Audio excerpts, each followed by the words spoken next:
is a dictionary for all the actors and technicians who are working with him. And you can learn so many things. Be it an actor or a technician, writer, music director, singer, whoever it is. ఇక్కడ మీరు అన్నట్టుగా శంకరాభరణం లాంటి ఒక అద్భుతమైన కళాఖండం తీసి ఆ Telugu cinema స్థాయిని ఒక ఇంటర్నేషనల్ లెవెల్కి తీసుకెళ్లిన ఒక డైరెక్టర్ 2 సినిమాలు చేసిన మీకు ఒక అద్భుతమైన పాత్ర ఇస్తున్నారు అని తెలిసిన ఇనిషియల్ మొమెంట్స్ లో వాట్ వాజ్ యువర్ ఫీలింగ్? అంటే మీకు కొంచెం టెన్స్డ్ గా ఉన్నారా? వాట్ వాజ్ కైండ్ ఆఫ్ కొంచెం టెన్షన్ కాదు, చాలా tension. I was very nervous whether I would live up to any of his expectations. That was the major concern for me. అంటే నాకేమనిపించేది అంటే because of my pure luck I had the opportunity to work in 4 movies with him. నేను చెప్తున్నాను 200 పిక్చర్లు చేసాము.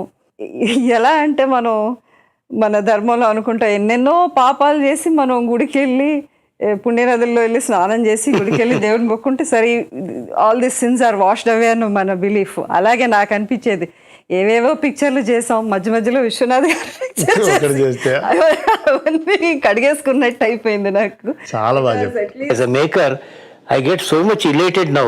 ఇప్పుడు నాకు భారతరత్న వచ్చినంత feeling వస్తుంటుంది. ఎందుకంటే ఇది అల్టీరియర్ మోటివ్తో చెప్పే మాటలు కావు, నాభిలోంచి వస్తున్నటువంటి ఒక నిజమైనటువంటి ఒక ఫీలింగ్ ఇది. మనకేంటంటే మన కృషి ఎవ్వరూ నోటీస్ చేయలేదు అని అనుకుని బాధపడక్కర్లేదు. అంటే ఇక్కడ ఒక క్వశ్చన్ అడగాలి సార్. ఒక హీరో హీరోయిన్ ని అస్సలు వాళ్ళది ఒక డాన్స్ స్టెప్ కాకుండా వాళ్ళిద్దరూ ఒకళ్ళనొకళ్ళు ముట్టుకోకుండా ఇన్ని పాటలు ఎలా సార్ పిక్చరైజ్ చేశారు మీరు? అసలు నన్ను కొంతమంది అడుగుతారు, చాలా కొంటిగా అడుగుతారు ఒకప్పుడు, మీ జీవితంలో మీకేమిటి అంటే ఎక్స్పీరియన్సెస్ లేదా, ఏమిటి దృశ్యశృంగుడిలాగా ఇట్లా పెడుతుంటారు, బొడ్డు పైకి చీర కట్టించి ఇవన్నీ పాడు పనులన్నీ చేస్తుంటారు మీరు అని. అంటే నాది ఏంటంటే to covet at a thing keep it unreachable అని. నువ్వు ఏదైనా కావాలని కోరుకున్న వస్తువుని అందకుండా పెట్టమన్నాడు. అప్పుడు దాని మీద ఇంకా ఆతురత కలుగుతుంది. So the more you keep them a little away and then you feel వాటిద్దరు కలిస్తే బాగుండు, చేయి పట్టుకుంటే బాగుండు అని అనిపిస్తుంటుంది లోపల. అనిపించాలి, చూసేవాడికి అనిపించాలి. లేబర్ మిడిల్ క్లాస్ ఫ్యామిలీకి సంబంధించిన ఒక అమ్మాయి చెప్పు ఉంగటం ఊడిపోతే పబ్లిక్ ప్లేస్లో, అది హోటల్లో, what embarrassment she feels, how ఎంబరాసింగ్గా ఫీల్ అవుతుంది. తర్వాత బాత్రూమ్ పెడుతుంది, ఏం చేయడానికి తోసదు, మళ్ళీ పారే బుద్ధి కాదు, బాగు చేసుకో. చూడండి, అది నిజంగా ఆ జీవితం అనుభవించిన వాళ్ళకి కానీ అది తెలియదు.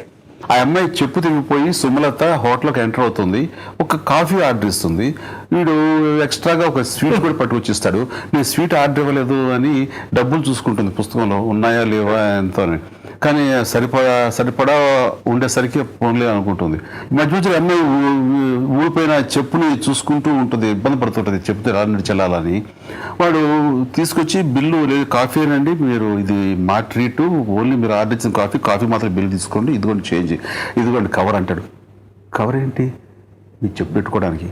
ఎంత డిటిగా చూక్కుమంటుందంటే, అంటే ఇంత సునిశ్చితంగా ఆలోచిస్తాడు, ఇంత ఇదిగా చేస్తాడని అమ్మాయి మనసు అట్రాక్ట్ చేసుకోవడానికి ఒక సంచి ద్వారా తన గెస్చర్ తోటి ఎవరైనా ఫ్లాట్ అయిపోతారు. వాట్సాప్ పర్సన్ ఈజ్ అన్నది ఇవన్నీ తను ఎఫర్ట్లెస్ గా చేస్తాడు. ఎఫర్ట్లెస్, అది కావాలని చేస్తున్నాను సో మీరు గుర్తుపెట్టుకోండి, నేను ఎంత సహాయం చేస్తున్నాను మీకు అని ఏముండదు అక్కడ.